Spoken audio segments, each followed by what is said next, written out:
أستغفر الله ربي وأتوب إليه. أستغفر الله ربي وأتوب إليه.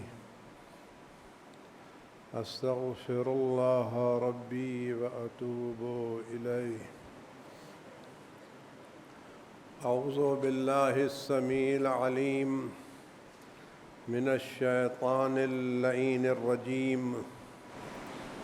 بسم الله الرحمن الرحيم. الحمد لله الذي لا يبلغ مدحته القائلون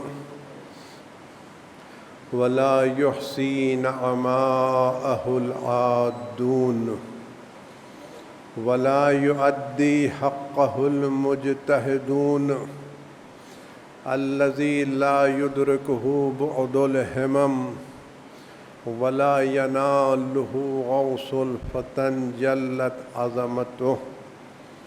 والصلاة والسلام والتحية والإكرام على البشير النذير السراج المنير الطهر الطاهر الدر الفاخر العلم الظاهر المنصور المؤيد الرسول المسدد سيدنا ونبينا أبي القاسم محمد اللهم صل على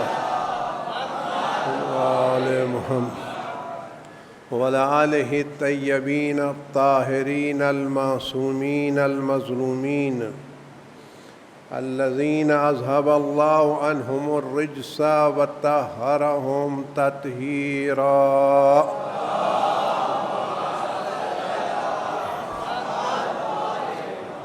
سيما على بقية الله في العالمين وخاتم أئمة المعصومين الكهف الحسين وغياث المستر المستكين ملجأ الهاربين وعصمة المعتصمين أرواحنا وأرواح العالمين لتراه بمقدمه فداه عجل الله تعالى فرجه الشريف.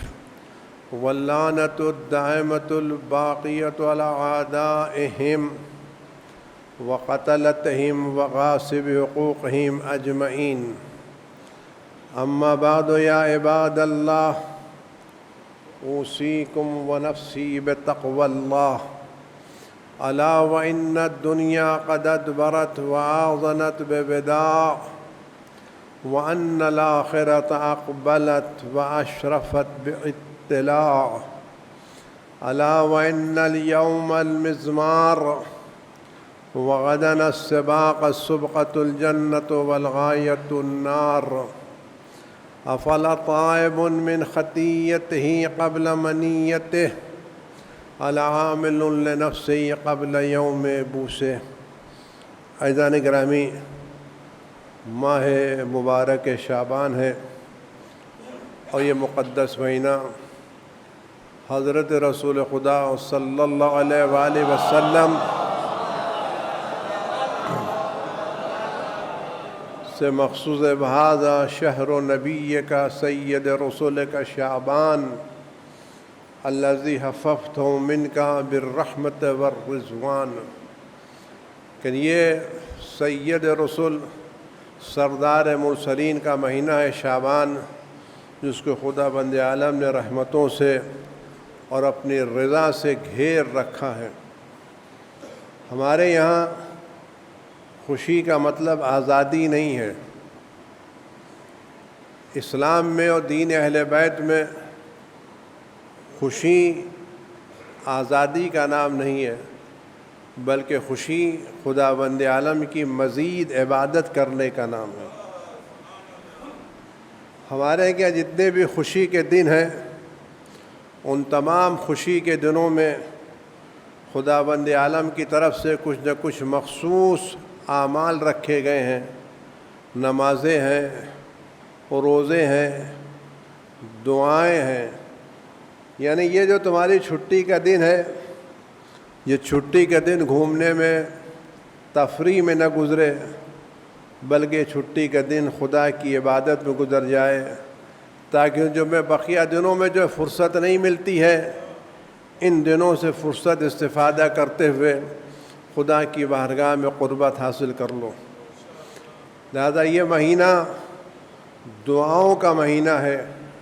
گرچہ ہمارے کیا شعبان کا مہینہ حلوے اور پراٹھے سے یاد کیا جاتا ہے، لیکن یہ مہینہ حلوے پراٹھے کا مہینہ نہیں ہے، یہ مہینہ عبادتوں کا مہینہ ہے، روزوں کا مہینہ ہے، دعاؤں کا مہینہ ہے۔ اور اس مہینے میں جو دعائیں ہیں، خاص کر وہ دعا جو حضرت امام زین العابدین علیہ الصلاۃ والسلام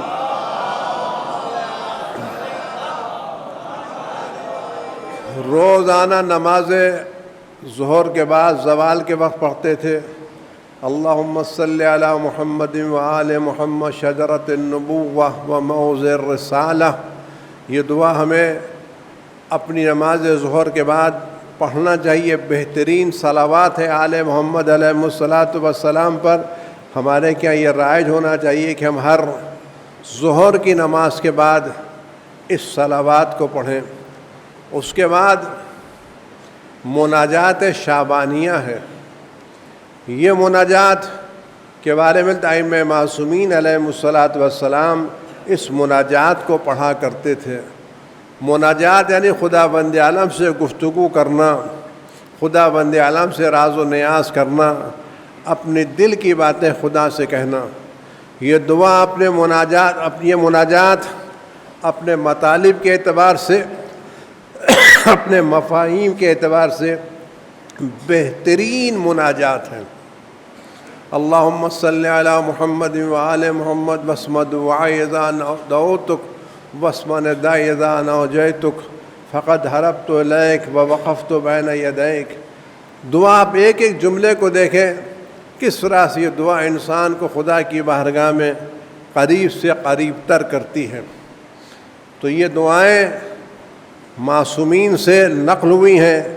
یہ معصومین کا احسان ہے ہمارے اوپر کہ انہوں نے ان دعاؤں کے ذریعے ہماری بخشش کا بھی سامان فراہم کیا ہے اور خدا سے قربت کا بھی سامان فراہم کیا ہے۔ ہمیں چاہیے کہ ہم اگر وقت نکل آئے بلکہ وقت نکالیں اور اس مبارک مہینے میں اس مناجات کو پڑھیں، اور اگر وقت مل جائے اور رات کے سناٹے میں اس کے مطالب کو غور کر کے پڑھیں، تو آپ یقین جانیے انسان اس مناجات کو پڑھنے کے بعد اپنے کو خدا سے قریب محسوس کرے گا۔ اس کے مطالب، اس کے مفاہیم بہت ہی اعلیٰ مفاہیم ہیں جو عام دعاؤں میں نہیں ملتے۔ تو یہ مہینہ دعا پڑھنے کا ہے، صلوات پڑھنے کا ہے، روزہ رکھنے کا ہے، غریبوں کی مدد کرنے کا ہے، مناجات کرنے کا ہے، اور اس کے بعد اس مہینے میں ہم کو جو بڑی شخصیتیں ملی ہیں وہ عظیم شخصیتیں خدا نے اس مہینے میں دی ہیں۔ 3 شعبان کو سید الشہداء حضرت امام حسین علیہ الصلاۃ والسلام کی ولادت ہوئی تھی،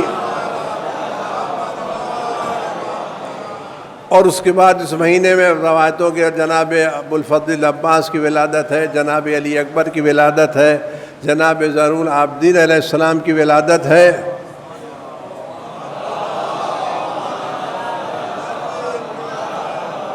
اور اس مہینے میں خدا بند عالم نے ایک رات رکھی ہے جو شب قدر کے بعد سب سے عظیم رات ہے۔ اگر شب قدر کے بعد پورے سال میں کوئی رات ہے جس کو شب قدر کا درجہ حاصل ہے اور اہمیت حاصل ہے، تو وہ رات 15 شعبان کی رات ہے جو کل آنے والی ہے۔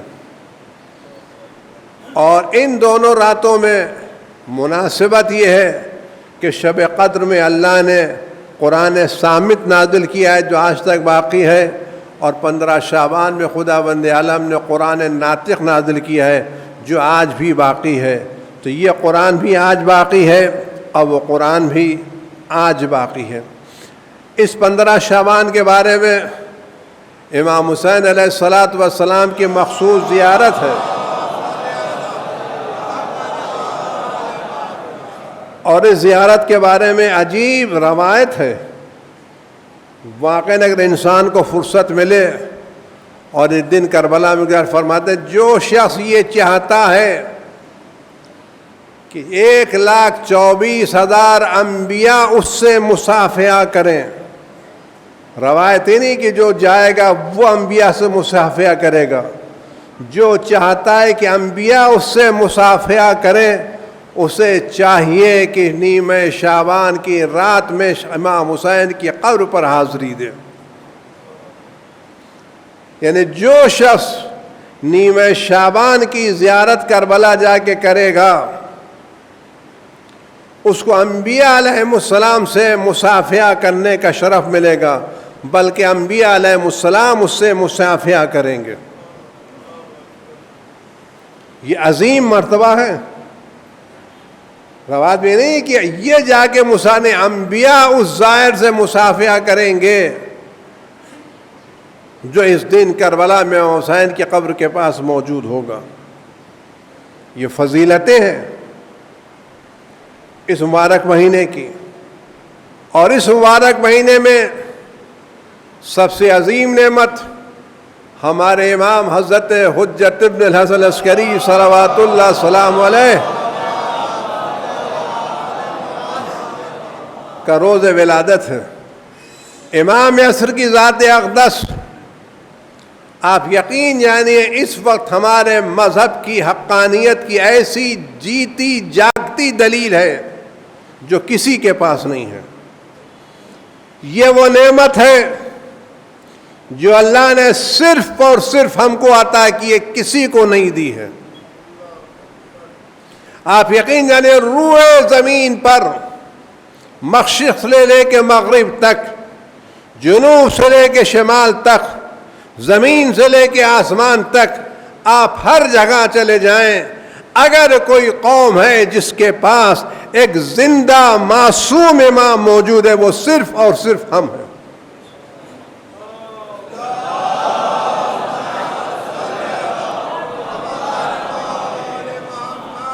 خدا کو ماننے والے بہت ہیں، رسول کا کلمہ پڑھنے والے بہت ہیں، نماز روزہ کرنے والے بہت ہیں، مسجدوں کو آباد کرنے والے بہت ہیں، حج کرنے والے بہت ہیں، کار خیر کرنے والے بہت ہیں، لیکن وہ قوم جس کے پاس زندہ معصوم امام موجود ہے وہ صرف اور صرف ہم ہیں.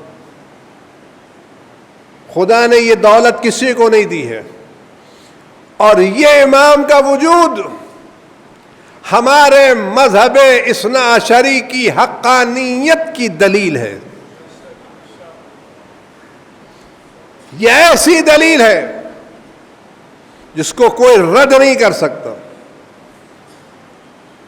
بقیہ دنیا میں بہت سے آسمانی مذہب ہیں، ان تمام مذاہب میں اللہ کے نمائندے آئے اور خدا نے لوگوں کی ہدایت کا سلسلہ جناب آدم علیہ السلام سے شروع کیا. اس وقت جو دنیا میں موجود مذہب ہیں ان میں ایک آسمانی مذہب یہودی ہے. یہودیت نے سلسلہ انبیاء جناب موسیٰ علیہ السلام پر ختم کر دیا. اب ان کے جناب موسیٰ کے بعد کوئی نبی نہیں ہے. اس کے بعد دوسرا بڑا مذہب عیسائیت کا ہے. عیسائیوں نے جناب عیسیٰ علیہ السلام کے بعد معصوم رہبری کا سلسلہ منقطع کر دیا. اب ان کے بعد جناب عیسیٰ کے پاس ان کے کیا کوئی نبی اللہ کی طرف سے کوئی نمائندہ نہیں ہے. اس کے بعد ایک بڑا مذہب مسلمانوں کا ہے. ان مسلمانوں نے حضرت رسول خدا محمد مصطفیٰ صلی اللہ علیہ وآلہ وسلم کے انتقال کے بعد معصوم رہبری کا سلسلہ ختم کر دیا. اب ان کے کیا رہبر کوئی معصوم نہیں ہے. آخری معصوم رہبر جس کی وہ عصمت کے قائل ہیں، گرچہ وہ پوری طرح سے قائل ہے کہ پھر بھی جتنی بھی عصمت کے قائل ہیں وہ عصمت صرف رسول اللہ کی ذات تک مخصوص تھی. اس کے بعد جتنے بھی رہنما آئے، جتنے بھی خلفاء آئے، وہ کسی ایک کی عصمت کے قائل نہیں ہیں. اس کے بعد کچھ لوگوں نے جو رسول اللہ علیہ السلام کا سلسلہ شروع کیا، نبوت کے بعد امامت تک آئے، تو ان میں کچھ لوگ امام صادق علیہ السلام پر آ کے رک گئے۔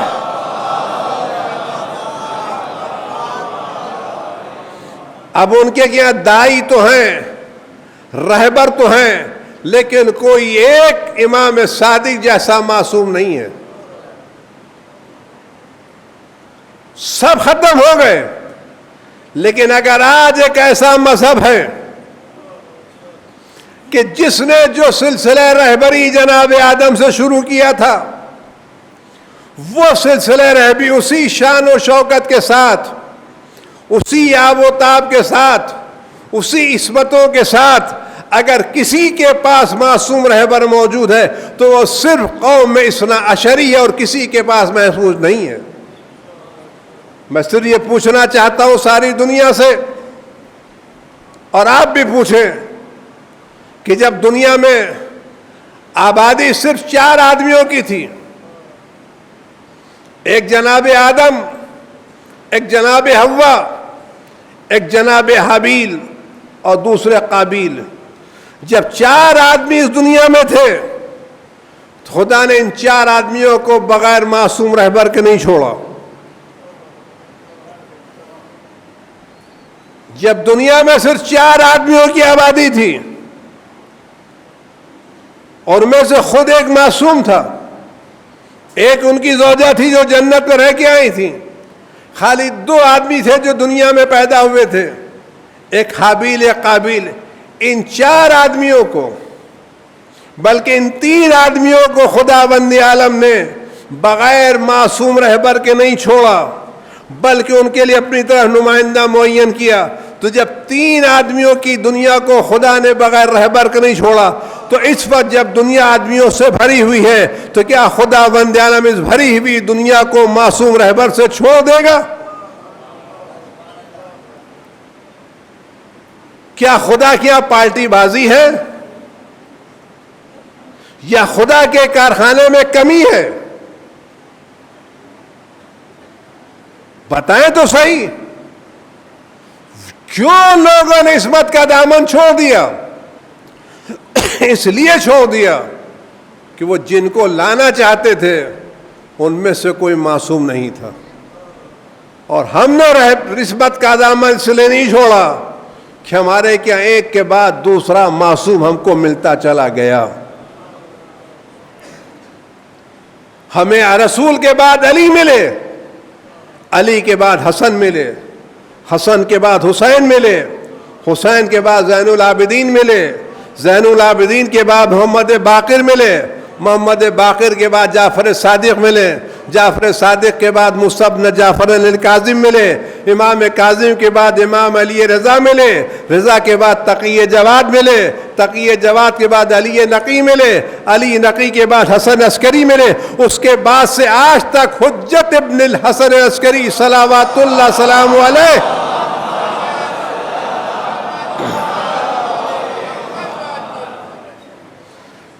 آج بھی وہ معصوم رہنما موجود ہے۔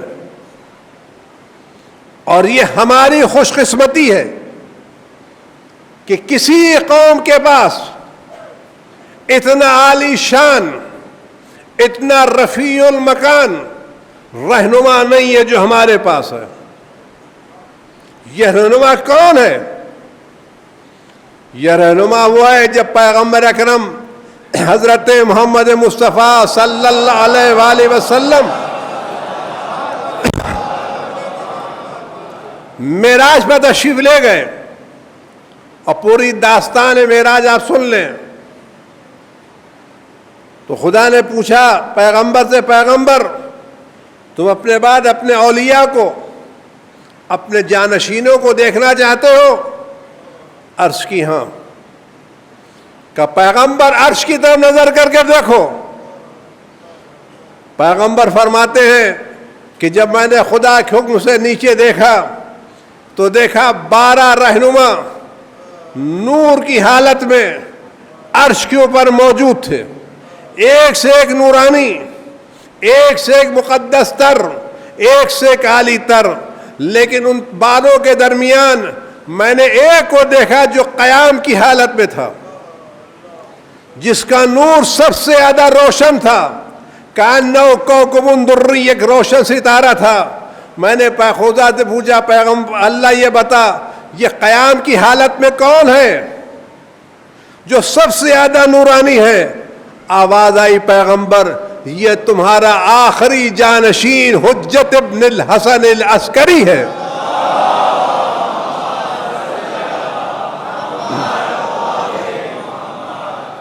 میں اس کے ظہور کے ذریعے سے اپنی زمین کو تسبیح سے تحلیل سے آباد کروں گا، اور اس کے ذریعے تمام انبیاء کے وعدوں کو پورا کروں گا۔ اور اس کے بعد کا جملہ جو ہے وہ ہم سب کے لیے ایک روشن دلیل ہے۔ پیغمبر سب سے عظیم ہیں، محبوب پروردگار ہیں، حبیب الہ العالمین ہیں۔ خدا اس حبیب سے کہاں کہہ رہا ہے؟ معراج میں، آسمان کی بلندیوں پر۔ خدا فرماتا پیغمبر اہب ہو، پیغمبر اس روشن ستارے کو چاہو، اہب ہو، چاہو، محبت کرو۔ کیوں؟ فإنی احبہ، میں اس کو چاہتا ہوں، میں سب کو چاہتا ہوں، لیکن اس کو کچھ زیادہ ہی چاہتا ہوں۔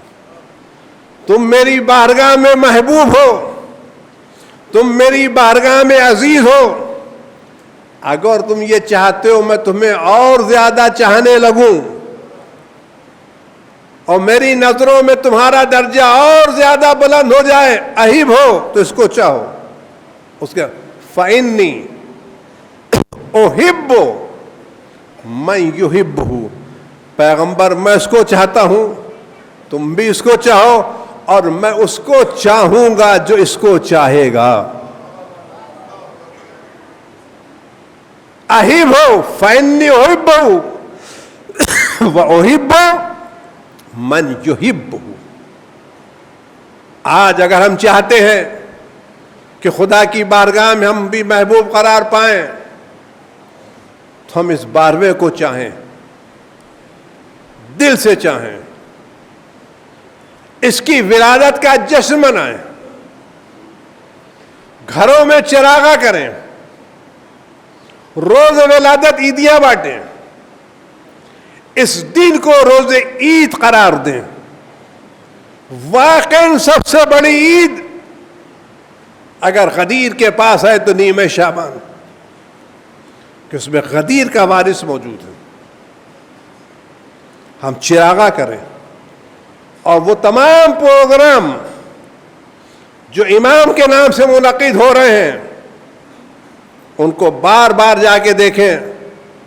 کہتے ہیں کس مجلس میں جائیں؟ ارے وہ پرانے شاعر، وہی کام، وہی چیز۔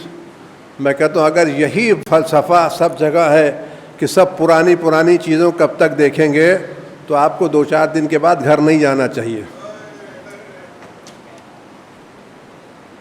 سب کے گھروں میں پرانی چیزیں نظر آتی ہیں۔ مسجدوں میں ایک ہی دن نماز پڑھنا چاہیے، روزانہ نہیں پڑھنا۔ اما وہی صبح الحمد، وہی دوپہر الحمد، وہی شام الحمد۔ خدا کو یہی تکرار پسند ہے۔ مسئلہ وہاں جانے کا نہیں، وہاں عزت بڑھانے کا ہے۔ اپنا وجود ثابت کرنا ہے۔ مسجدوں میں جشن ہو، محفلوں میں جشن ہو، گھروں میں جشن ہو، ہم اس روز ولادت کو روز عید قرار دیں۔ شب کو شب برات نہیں، شب عبادت قرار دیں۔ یہ رات گناہوں کی رات نہیں ہے، یہ رات عبادتوں کی رات ہے۔ ہم عریضہ چھوڑنے جائیں، یقیناً چھوڑنے جائیں، لیکن اس ادب سے چھوڑیں کہ جس امام کی خدمت ہم عریضہ پیش کرنے جا رہے ہیں تو امام یہ بھی تو دیکھیں آنے والا کس شان سے آیا ہے۔ آیا ہماری بارگاہ میں آنے کے لائق ہے یا لائق نہیں ہے؟ اگر ہم عریضہ چھوڑنے سے پہلے کچھ ایسے کام کریں جو امام کو پسند نہ ہو تو کیا عریضہ قبول ہوگا؟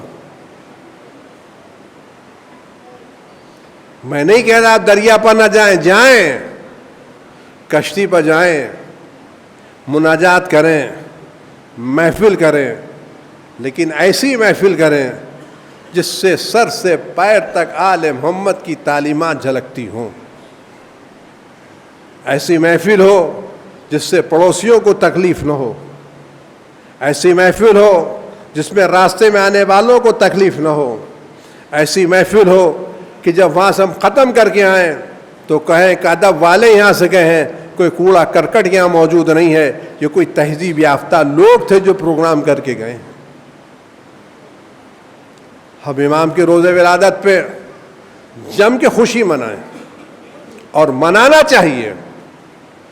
میں پھر عرض کر رہا ہوں، اپنے گھروں میں ایک چراغ، اپنی بالکونی میں ایک روشنی، جتنے شیعہ گھر ہیں سب جگہ کم از کم ایک ایک چراغ جلنا چاہیے۔ نئے کپڑے پہننا چاہیے، عیدیاں دینا چاہیے، اس دن کو زندہ رکھنا چاہیے۔ کیوں؟ یہ ہمارے امام زندہ کا روز ولادت ہے۔ ہم بقیہ سارا روز ولادت مناتے ہیں، لیکن ان اماموں کا مناتے ہیں جو دنیا سے جا چکے ہیں، لیکن یہ تنہا امام ہے جو اس وقت زندہ ہے اور ہمیں دیکھ رہا ہے۔ لہذا کوشش کریں ہماری یہ 15 شعبان ایک یادگار ہو، ادب کے اعتبار سے، تہذیب کے اعتبار سے، اخلاق کے اعتبار سے، پروگرام کے اعتبار سے کوئی ایسی بات ہمارے پروگراموں میں نہ ہو جو اہل بیت اور ان کے دوستوں کے مزاج کے خلاف ہو۔ آج امام آئے کہ ولادت کا دن آنے والا ہے، کل شب قدر ہے، آپ عبادتیں کریں، ریاضتیں کریں، اور تھوڑا سا وقت نکال کر کے خدا کی بارگاہ میں اپنے امام کے آنے کی دعا کریں، اور تھوڑا سا وقت نکال کر کے آپ اپنے امام سے بات کریں۔ مولا 1100 سے زیادہ دن ہو گئے، کب تک ہم آپ کی غیبت میں آپ کا روز ولادت مناتے رہیں گے؟ کبھی وہ دن آئے گا جب آپ کا روز ولادت آپ کے سامنے بھی منائیں۔ کب تک ہم پردے کے پیچھے سے آپ کو سلام کرتے رہیں گے؟ کب تک ہم عریضے بھیجتے رہیں گے؟ کبھی وہ دن بھی آئے گا جب ہم آپ کے سامنے، آپ ہمارے سامنے ہوں گے، ہم آپ کے سامنے ہوں گے، اور ایک دوسرے سے روبرو گفتگو کریں گے، گفتگو کریں، اور کہ مولا ہم خطا کار ہیں، گناہ گار ہیں، سر سے پیر تک گناہوں میں ڈوبے ہوئے ہیں، لیکن آپ کے جد کے عزادار ہیں، حسین کا غم منانے والے ہیں، ہمیں مایوس نہ کریں۔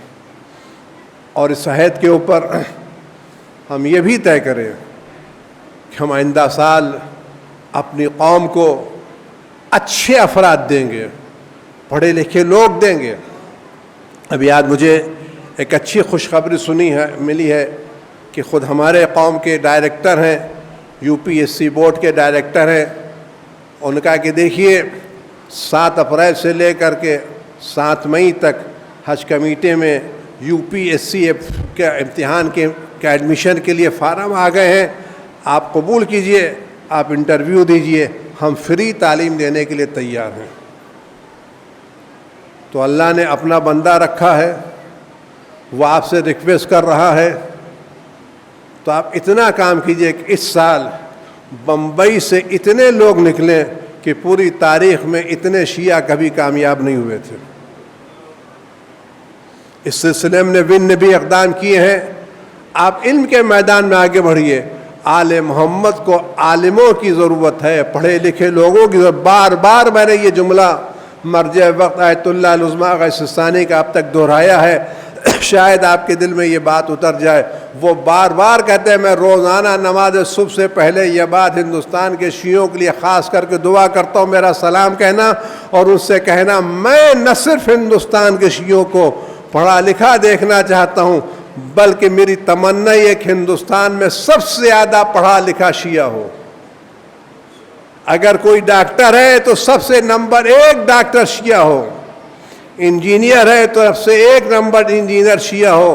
UPSC میں اگر ٹاپ کر رہے ہیں تو ٹاپ کرنے والے علی کے چاہنے والے ہوں. خدا نے آپ کو جو رہنما دیے ہیں وہ سب سے ٹاپ کے دیے ہیں, ان سے بڑا کوئی نہیں ہے. جب آپ کے امام سے بڑا کوئی نہیں ہے تو چاہنے والوں کو بھی تو سب سے بڑا ہونا چاہیے, تاکہ کچھ نہ کچھ مناسبت ہو سکے چاہنے والوں میں اور امام میں. یہ کیا مناسبت ہے کہ امام سب سے اعلیٰ, چاہنے والے سب سے پیچھے.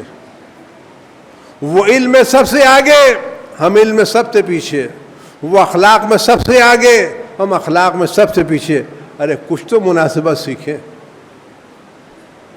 آپ ہمارے مراجع کی زندگی کو دیکھ لیں کہ دنیا ان کے سامنے حیران ہے,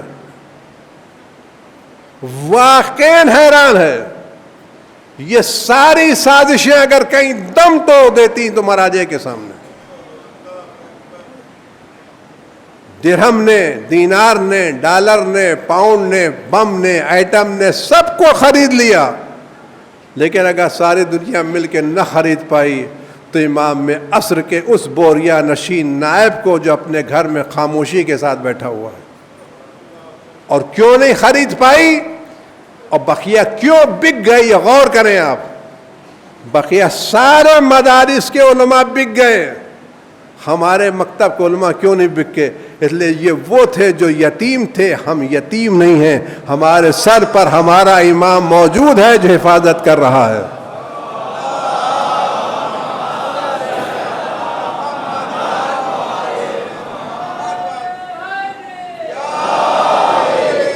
یہی امام وقت کی حفاظت ہے جس کے بنا پر آج یہ سلسلہ قائم ہے.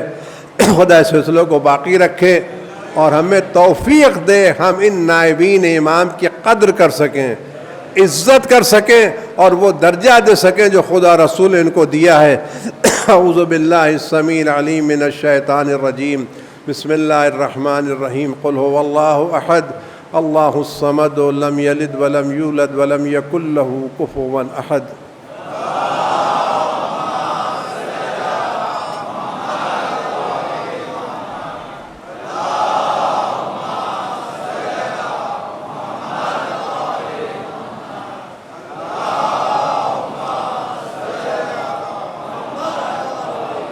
اعوذ باللہ السمیع العلیم من الشیطان الرجیم. بسم اللہ الرحمن الرحیم. الحمد للہ رب العالمین والصلاة والسلام علی اشرف الانبیاء والمرسلین حبیب الہ العالمین سیدنا و نبینا ابی القاسم محمد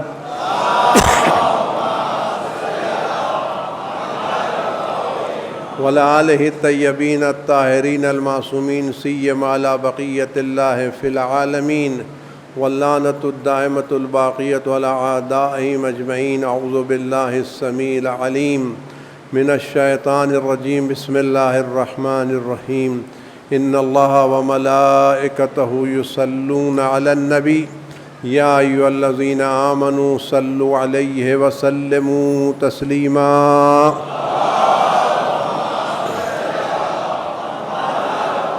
اللهم صل على سيدنا ونبينا وشفيع ذنوبنا وطبيب قلوبنا أبي القاسم محمد. اللهم صل على سيدنا مولانا أمير المؤمنين علي بن أبي طالب سيد الوصيين. اللهم صل على سيدنا مولاتنا فاطمة الزهراء سيدة نساء العالمين. اللهم صل على الحسن والحسين سيد شباب أهل الجنة وإمامي المسلمين. اللهم صل على علي بن الحسين زين العابدين ومحمد بن علي الباقر وجعفر بن محمد الصادق أئمة المسلمين. اللهم صل على موسى بن جعفر الكاظم وعلي بن موسى الرضا ومحمد بن علي التقي الجواد أئمة المسلمين. اللهم صل على علي بن محمد الهادي النقي والحسن بن علي الزكي العسكري إمام المسلمين. اللهم صل على سيدنا مولانا صاحب الهيبة العسكرية والغيبة الإلهية حجة ابن الحسن القائم المنتظر المهدي. اللهم صل على محمد وآل محمد. اللهم صل على محمد وآل محمد. اللهم صل على محمد وآل محمد. پروردگار امام اس کے ظہور میں تعجیل فرما، ہر آفت و بلا سے ہمارے امام کی حفاظت فرما، ہر رنج و غم و علم کو ان کو وجود مقدس سے دور فرما، ہمارے گناہوں کی مغفرت فرما، مرنے سے پہلے توبہ کی توفیقات عنایت فرما. پروردگار ہمارے نوجوانوں کو بہترین نوجوانوں میں شمار فرما، ان کو امتحانات میں کامیابی عنایت فرما، ان کو اعلیٰ درجے کا رتبے و منصب عنایت فرما. قلب مقدس امام زمان ہم سے راضی و خوشنود فرما. اعوذ باللہ السمیع العلیم من الشیطان الرجیم. بسم اللہ الرحمن الرحیم. والعصر ان الانسان لفی خسر الا الذین آمنوا وعملوا الصالحات وتواصوا بالحق وتواصوا بالصبر. امام کی سلامتی کے لیے، بچوں کی کامیابی کے لیے، بیماروں کی شفا کے لیے بسم اللہ الرحمن الرحیم. امن یجیب المضطر اذا دعاہ ویکشف السوء. امن یجیب المضطر اذا دعاہ ویکشف السوء. امن یجیب المضطر اذا دعاہ ویکشف السوء. امن یجیب المضطر اذا دعاہ ویکشف السوء. امن یجیب المضطر اذا دعاہ ویکشف السوء.